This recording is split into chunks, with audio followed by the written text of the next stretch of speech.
Hello viewers, स्वागत है आप सभी का मेरे यूट्यूब चैनल स्कूल ट्यूशन गुरुजी में।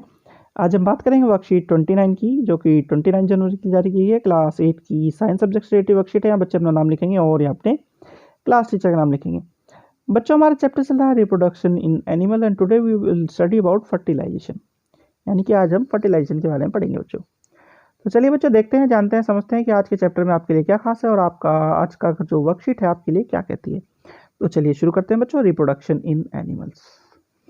We all know that we and our siblings get some characteristic from their mothers and some characteristic from their father. Why does this happen? To understand this, we understand the fertilization process. यानी कि आपने देखा होगा कि हमारे कुछ characters हमारे father से मिलते हैं और कुछ हमारी मदर से मिलते हैं। इसे समझने का एक आसान तरीका है फर्टिलाइजेशन प्रोसेस को समझना, और आज हम यही करेंगे। आज हम समझेंगे फर्टिलाइजेशन प्रोसेस को बच्चों। तो चलिए देखते हैं आगे। Fertilization, it is the process of fusion of male gametes sperm from father and female gametes ovum from mother. There are two types of fertilization. यानी कि फर्टिलाइजेशन क्या प्रोसेस है जिसमें मेल और फीमेल गैमेट दोनों के एक साथ जुड़ करके ज्वाइंट होते हैं बच्चों। इसी ज्वाइंट को प्रोसेस कहते हैं फर्टिलाइजेशन का। और फर्टिलाइजेशन जो है दो प्रकार का होता है, इंटरनल और एक्सटर्नल। इंटरनल फर्टिलाइजेशन कब होता है? जब फ्यूजन ऑफ मेल गैमेट और फीमेल गैमेट कहाँ पे होता है? Inside the body of the mother, यानी कि मदर की बॉडी के अंदर होता है। तो ऐसी कंडीशन में जो फर्टिलाइजेशन होता है वो कहलाता है आपका इंटरनल फर्टिलाइजेशन। इसका एग्जांपल आपको देखने को मिलेगा ह्यूमन, काउ, कैट, डॉग, हैन। और इन केस अगर यही फर्टिलाइजेशन यानी कि मेल और फीमेल गैमेट का फर्टिलाइजेशन अगर कहाँ पे हो? Outside the body of female हो, यानी कि फीमेल की बॉडी के आउटसाइड हो, तो ऐसी स्थिति में जो फर्टिलाइजेशन होता है वो कहलाता है बच्चों एक्सटर्नल फर्टिलाइजेशन। इसका एग्जांपल है फ्रॉग, फिश, स्टारफिश, टोड्स। अच्छा, एक बेसिक डिफरेंस समझ लीजिए। ये ज़्यादातर फर्टिलाइजेशन जो इंटरनल फर्टिलाइजेशन होता है, मोस्ट ऑफ द केसेस आपको देखने को मिलेगा जो लैंड ऑर्गेनिजम्स हैं, यानी स्थल पर रहने वाले जीव हैं, जमीन पर रहने वाले जीव, उनमें होता है। और जो दूसरे वाला एक्सटर्नल फर्टिलाइजेशन है, मोस्ट ऑफ द केसेस आपको देखने को मिलेगा वो होता है जो एक्वाटिक एनिमल्स हैं या जलीय जीव हैं उनमें। अब एक एग्जांपल भी नीचे दिखा रहा है आपको। क्या दिखा रहा है कि in such cases female lay hundreds of eggs. A layer of jelly holds that eggs together and provide protection to the eggs. As the eggs are laid, the male deposits sperm over them. Each sperm swim randomly in water with the help of a long tail. The sperm come in contact with the eggs that result in fertilization. Here the fertilization takes place in water outside the female body. This type of fertilization generally takes place in aquatic animal. यानी कि जो मैंने आपको बताया, इस तरह का fertilisation generally होता है किसमें? एक्वाटिक एनिमल्स में। और ये बताने की कोशिश कर रहा है एक्सटर्नल फर्टिलाइजेशन का कैसे हो सकता है। तो ये कह रहा है कि फीमेल जो फिश है वो एग्स ले करती है एक जेली लाइक सब्सटेंसेस के साथ, किसमें? पानी में। और जो मेल है उस पर स्पर्म छोड़ता है अपना, जो कि एक टेल जैसा, पूंछ जैसा एक क्या है? ऑर्गेनिज्म है। वो जाकर के चिपकता है फीमेल के द्वारा ले किए गए और जितने भी एग्स हैं उस पर। और जब उस पर चिपकता है तो ये क्या करता है? रिजल्ट करता है फर्टिलाइजेशन प्रोसेस को स्पीड अप शुरू करने में। तो जब ये प्रोसेस शुरू होता है तो क्या हो जाता है शुरू? Development of the baby. और ये कहाँ हो रहा है बच्चों? ये हो रहा है outside the body of female. इस तरह के फर्टिलाइजेशन को हम कहते हैं क्या? External fertilisation. और ये आपको जनरली मिलता है देखने के लिए कहाँ? एक्वाटिक एनिमल्स में बच्चों। चलिए आगे बढ़ते हैं। अब एक चीज और बता रहा है ये, have you heard of test tube babies? यानी क्या आपने टेस्ट ट्यूब बेबीज के बारे में कभी सुना है?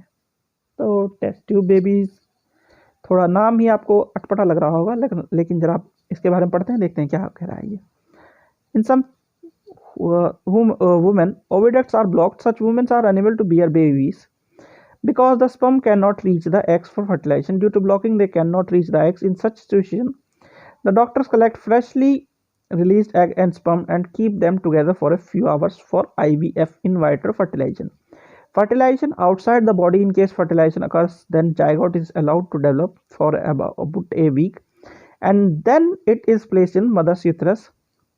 You will know more about this in higher classes. Complete development of baby takes place in mother's uterus, and baby is born like any other baby.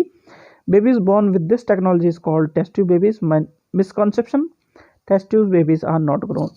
Test tube test tubes babies are not grown in test tube.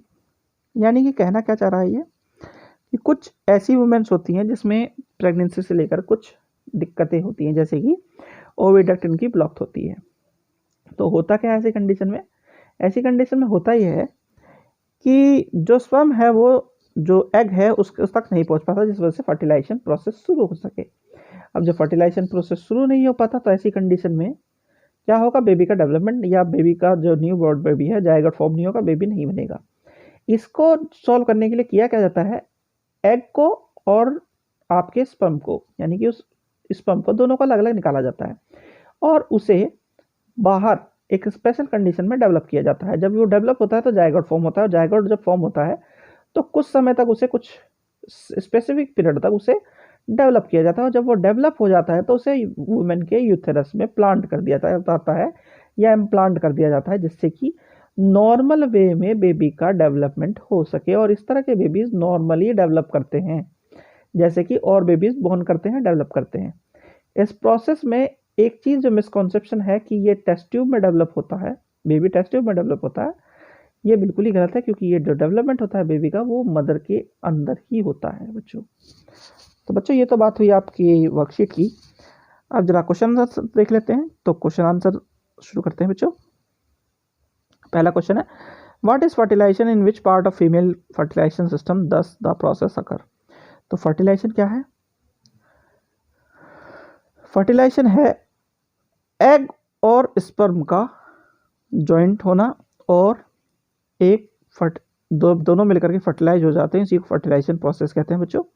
और जो ये fertilisation process होता है वो कहाँ पे होता है? वो मदर के यूथेरस में होता है बच्चों। अब है, give two difference between internal fertilisation and external fertilisation. तो जो द बेसिक डिफरेंस है इंटरनल फर्टिलाइजेशन और एक्सटर्नल फर्टिलाइजेशन में, पहला ये इनसाइड होता है मदर के और ये आउटसाइड होता है।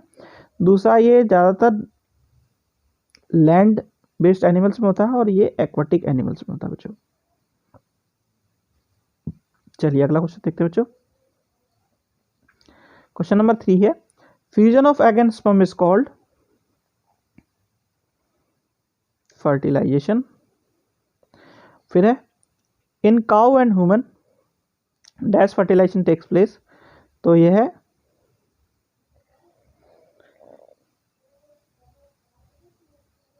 इंटरनल फर्टिलाइजेशन इसमें होता है बच्चों। चलिए अगला देखते हैं। फिर external fertilisation usually takes place in dash animals. तो ऐसा जनरली होता है किसमें? एक्वाटिक एनिमल्स में बच्चों।